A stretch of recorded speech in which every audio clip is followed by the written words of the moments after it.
서로 대비가 됩니다. 7장은 하나님을 믿지만 죄를 짓는 우리. 그래서 7장 마지막에 보시면 내가 마음으로는 하나님의 법을 따르고 싶은데 이 몸으로는 자꾸 육신의 죄악을 짓는 것이죠. 그래서 내가 하나님의 뜻대로 살고 싶은 내 속의 죄를 향한 내 마음이여 자꾸 꿈틀꿈틀해서 이걸 도저히 어쩔 수가 없는 것입니다. 그러니 바울이 오호라 나는 공고한 사람이로다. 내 속에서 이 두 가지 자아가 투쟁하는 이 모습을 나 스스로는 끊을 수 없으니 이를 어떻게 하면 좋겠느냐. 죄 짓지 않고 싶지만 끊임없이 죄를 짓는 자기를 보면서 안타까워하는 사도 바울의 모습이 7장 마지막에 있습니다.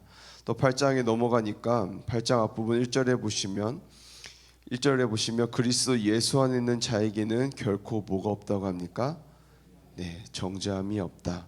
예수님을 믿어도 죄를 짓지만 너는 죄인이니까 내가 이제 너를 자녀 삼는 걸 후회한다. 다시 마귀의 종이 되어라. 이렇게 하나님은 정죄하지 않으신다라는 것입니다. 우리가 죄를 짓지만 죄 때문에 하나님의 자연이 우리의 신분이 빼앗긴 일은 없다. 이게 8장의 주제입니다.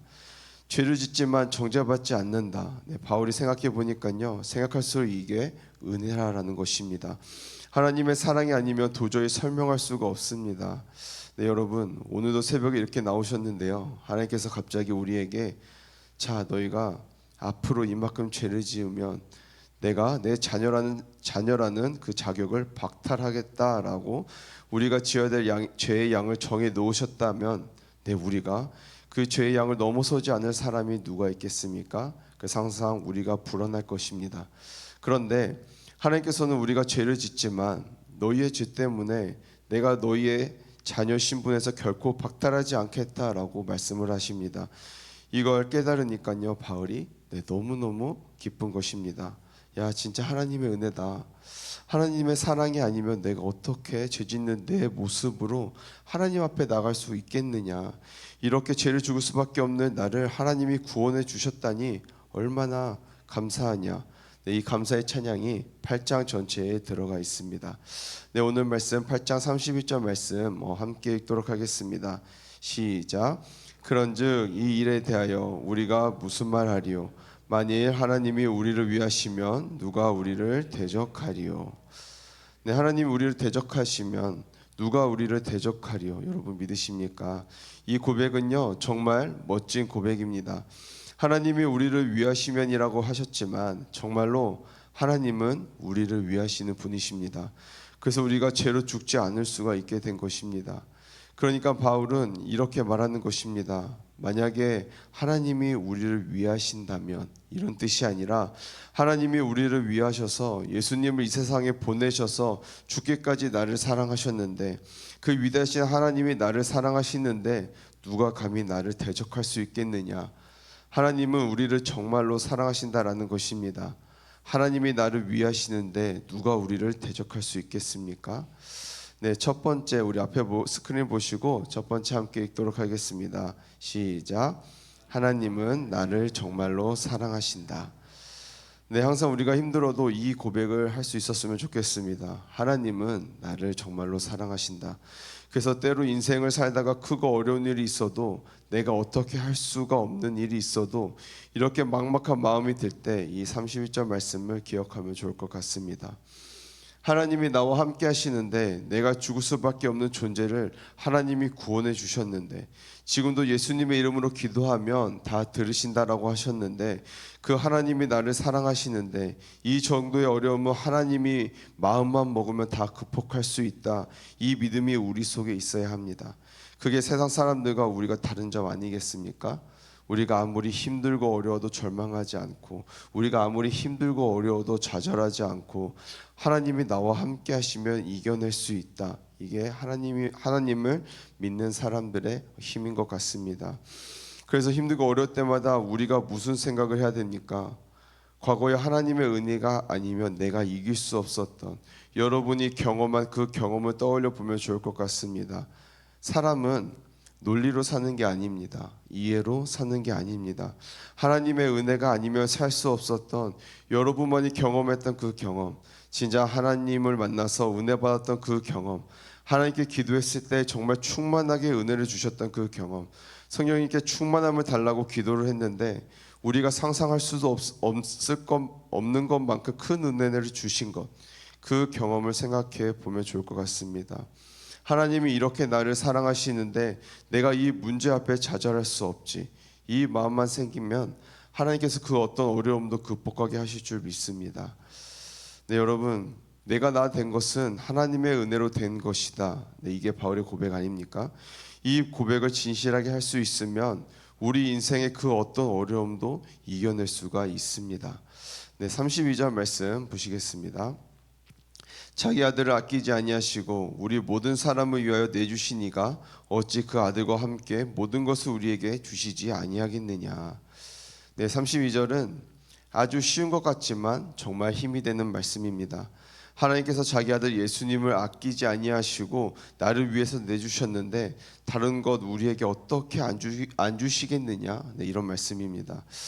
네, 여러분, 참 설득력 있는 말씀 아닙니까? 하나님은 나를 구원하시기 위해서 나를 사랑하셔서 예수님을 십자가에 못 박기까지 나를 사랑하셨는데 그보다 덜한 것 하나님께 기도하면 안 주실 리가 있겠습니까? 네, 두 번째도 스크린 보고 함께 읽도록 하겠습니다. 시작. 하나님의 사랑은 고난도 이기게 하신다.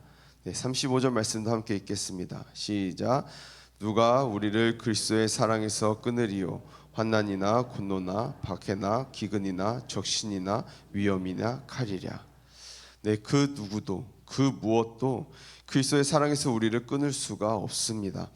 여러분, 이게 내가 이만큼 잘해서 사랑을 받는 것이라면, 내가 이만큼 사랑을 못하면 사랑이 끊어질 것 같은데, 근데 그게 아니지 않습니까? 내가 하나님을 위해서 한 게 아무것도 없는데 하나님의 일방적인 사랑으로 나를 사랑하셔서 이 세상에 나를 보내시고 죄로 죽을 수밖에 없는 사람인데 하나님께 일방적으로 사랑해 주셔서 나를 위해 예수님께 십자가에 못 박아 죽으셨습니다. 그렇게 일방적으로 하나님이 나를 사랑하셨는데 내 인생에 고난이 닥쳤는데 하나님의 마음이 싹 변해서 못 도와주겠다 그러시겠습니까? 그 어떤 고난이 와도 그 어떤 어려움이 와도 하나님은 나와 함께 하십니다. 이 믿음이 분명하면 우리는 그 어떤 어려움도 다 이길 수가 있는 것입니다. 네, 그래서 마지막 세 번째 우리 함께 스크린을 보고 읽도록 하겠습니다. 시작. 평생 주님 안에 거하겠습니다. 네, 평생 주님 안에 거하겠습니다. 네, 37절에서 39절 말씀 좀 긴데요. 이 말씀도 우리 함께 읽도록 하겠습니다. 시작. 그러나 이 모든 일에 우리를 사랑하신 이로 말미암아 우리가 넉넉히 이기느니라. 내가 확신하노니 사망이나 생명이나 천사들이나 권세자들이나 현재일이나 장래일이나 능력이나 높음이나 깊음이나 다른 어떤 피조물이라도 우리를 주 그리스도 예수 안에 있는 하나님의 사랑에서 끊을 수 없으리라. 아멘. 네, 그러면 우리 인생의 과제가 분명합니다. 하나님의 사랑에서 그 어떤 것도 우리를 끊을 수 없으니 내가 하나님께 등을 돌리지만 않는다면 하나님은 늘 나와 함께 하신다라는 것입니다. 내가 하나님 편에만 서 있으며 하나님은 모든 대적을 멸해 주신다라는 것입니다. 네, 여러분, 요즘 날씨가 좀 추워지지 않았습니까? 네, 날씨가 추우면 무엇이 생각나십니까? 따뜻한 국물이 생각나십니까? 네, 저는 따뜻한 햇볕이 그립습니다. 네, 그거 아십니까? 날씨가 추워도 따뜻한 햇볕이 있으면요 견딜 수 있습니다. 그런데 추운데 계속해서 음지에 있으면 어떻습니까? 계속 춥습니다. 햇볕을 등지면 추울 수밖에 없죠. 태양이 아무리 내리쬐어도 태양을 등지면 춥습니다. 근데 아무리 추워도 태양을 마주서면 어떻습니까? 따뜻합니다. 우리는 조금 견딜 수가 있습니다. 네, 하나님의 사랑을 태양이나 우리가 생각을 한다면 우리가 그 태양에 마주서면 어떻습니까? 따뜻합니다. 내 속에 있는 죄라는 그림자는 뒤로 물러갈 수밖에 없습니다. 그런데 하나님의 은혜를 아무리 우리에게 내려주셔도 내가 그 태양의 등을 돌리면 내 앞에 검은 그림자, 죄악밖에 안 남습니다. 그러니까 결론이 무엇입니까? 하나님이 태양에 비유된다면 태양이 나를 비추지 않는 게 문제가 아니라 내가 태양을 마주서느냐, 내가 태양에 등 돌리느냐가 문제인 것입니다. 누가 나를 그리스도의 사랑에서 끊겠느냐? 모든 어떤 것도 그리스도 예수 안에 있는 그 하나님의 사랑에서 나를 끊을 수가 없느니라. 그러면 내가 때로는 죄를 짓고 내가 때로는 연약하고 때로는 내가 알지 못하는 나의 연약함 때문에 내가 너무 괴롭고 힘들어도 그래도 하나님 앞에 마주서고 하나님 제가 아직도 부족합니다. 제가 아직 이것밖에 되지 않습니다. 제 마음이 힘듭니다. 저를 도와주세요라고 태양에 마주서며 내 죄악의 그림자는 다 뒤로 물러갈 수밖에 없습니다. 이게 바울이 깨달은 원리입니다. 누가 우리를 그리스도의 사랑에서 끊겠느냐라는 말은 태양을 향해 마주서기만 하면 내 마음속에 있는 모든 절망과 좌절과 죄악은 내 뒤로 물러갈 수밖에 없다라는 것입니다. 그러니 우리가 할 유일한 일은 무엇입니까? 하나님, 내 편에 서 주시오가 아니라 하나님, 내가 하나님 앞에 은혜 받는 자리로 나가고 내가 힘들어도 하나님의 말씀을 읽고 내가 힘들어도 하나님 앞에 기도하고 하나님 앞에 나아가겠습니다. 언제라도 하나님은요 우리와 함께 하십니다. 그게 오늘 8장의 말씀입니다. 여러분 꼭 기억하시기 바라겠습니다. 내가 나 스스로가 미워질 때, 답답할 때, 힘들 때, 기도조차 안 나올 때 하나님께 등을 돌리지 마십시오. 예수님은 십자가에 못 박히시기까지 우리를 사랑하십니다. 힘들어도 좋으니 하나님 앞에 마주서서 하나님께 늘 기도하는 삶을 사는 우리 성도님들이 되시길 소망합니다. 그리고 오늘 하루도 하나님의 사랑을 깨닫고 하나님은 나를 사랑하신다, 하나님은 나와 함께 하신다, 하나님은 변함없이 나를 지켜주신다, 이 믿음으로 힘을 내서 열심히 기도하고 주님 앞에 나오기를 힘쓰는 저와 우리 사랑하는 모든 성도님들이 되길 간절히 소망합니다. 아멘. 네, 기도하시겠습니다. 하나님, 가장 근본적인 신앙의 원리를 오늘 깨닫게 해주셔서 감사합니다.